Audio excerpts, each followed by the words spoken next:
Hi, I'm Kimmel. If you were here now, asked me to make a video of something in my studio that I find to be therapeutic. I am going to do a demonstration of these sculptural magnets that I like to make.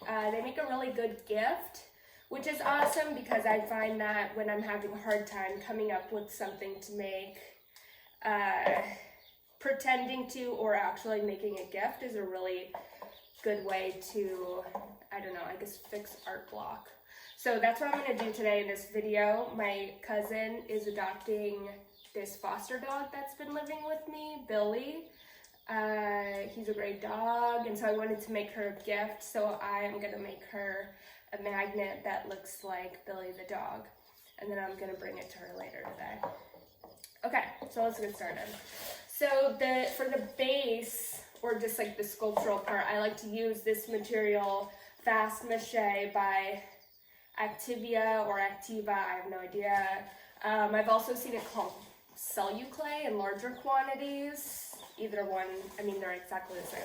Okay, so just for one magnet, I'm just gonna do a small handful.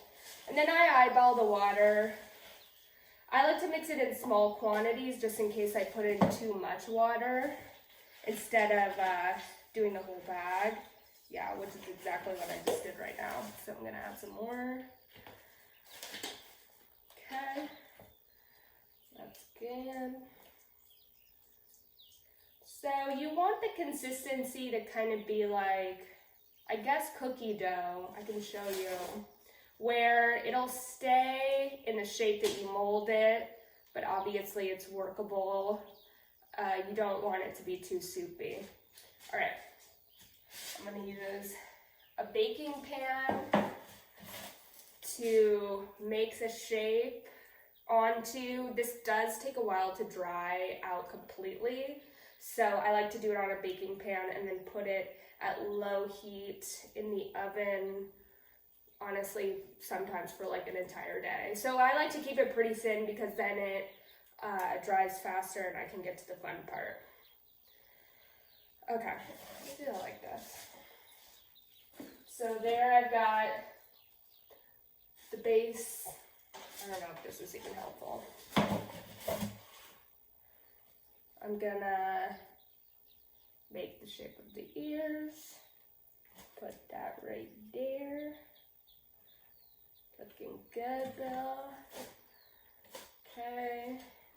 Let's grab a little bit more. Gonna make the snout. I'll make that for the snout. Bottom bit. Make him smile.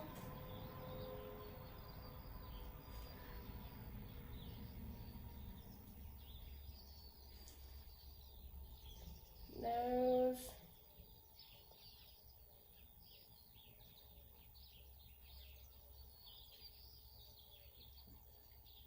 And tongue.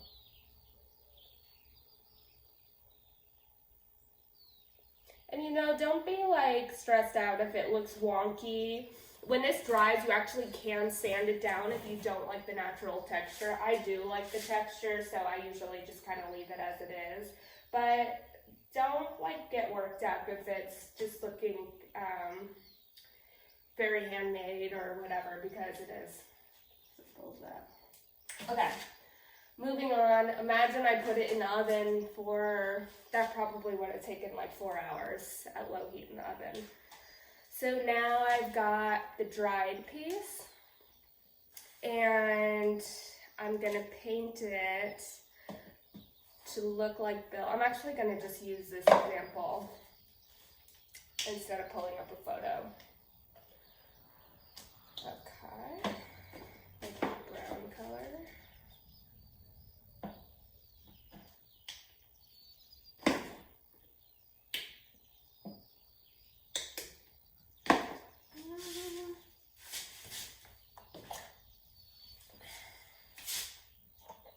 And I'm just using regular acrylic paint right now. It's just what I have kind of sitting around. You can use gouache, you can use like an enamel paint if you want. Watercolor could be nice. It would just like imagine it, the pigment like absorbing into the paper mache. Oh, by the way, this is just paper mache also. You could just paper mache it. Okay. The shapes. I mean, all right. So I'm gonna do the brown areas first.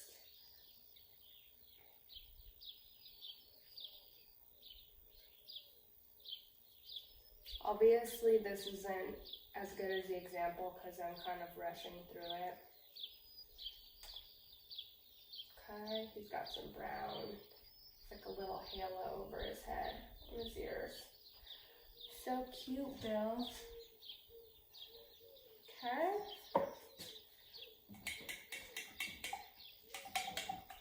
Oh, I'm gonna come in with the black.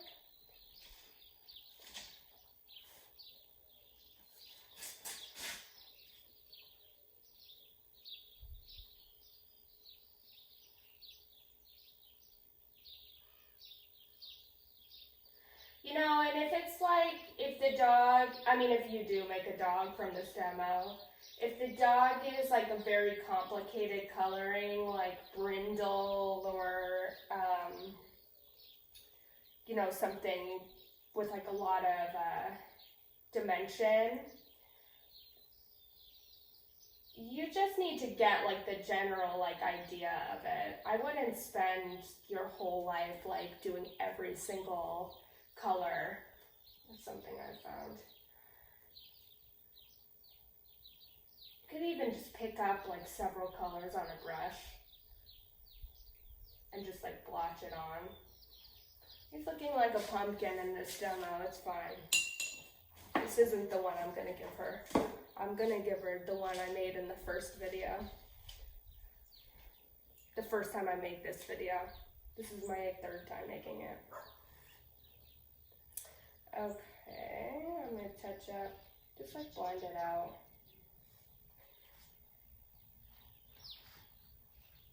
Gonna get his little snout area, his black.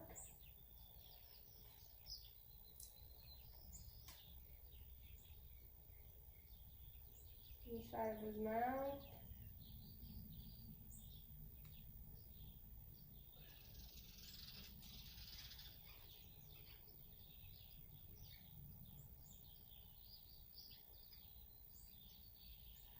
Okay.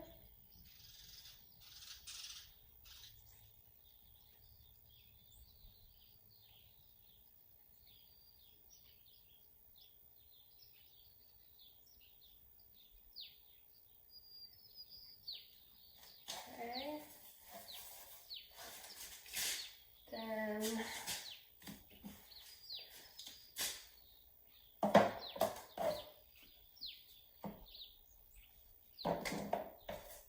pink for the tongue.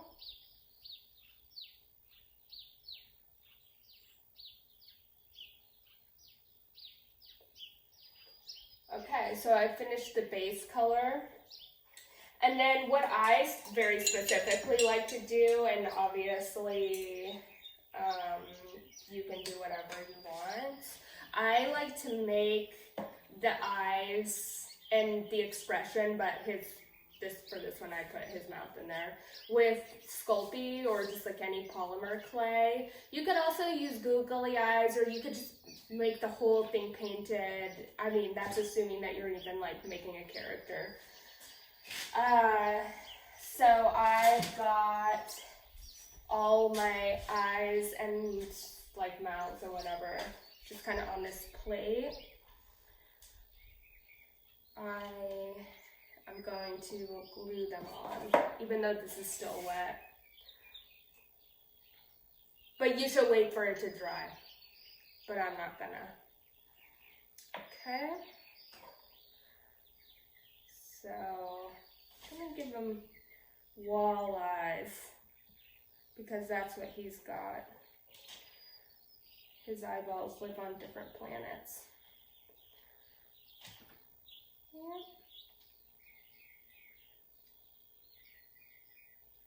Yep. Okay, and then, oh, good. And then for the final part, I bought these magnets online. You can get them at any craft store, but I don't know, the ones at craft stores aren't that magnetic, so I like to get the super strong ones so that I don't have to worry about them falling off the fridge. Even though they probably wouldn't even break if they're kind of a big size. And if I didn't say this before, I'm using E6000 glue. I'm a big glue head. I love glue, and this is my absolute favorite. So just get some.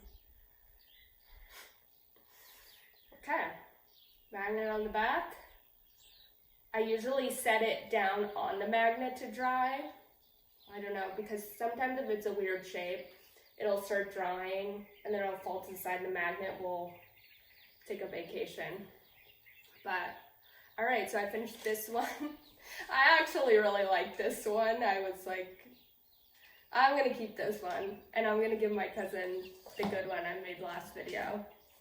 Anyways, I hope that was fun, made you think of something you might want to make, and I hope you're doing well. And that's it. Thank you, people if you were here now, people I've loved, the Chandrian Gallery and Juxtapose, thanks so much for inviting me to make this video.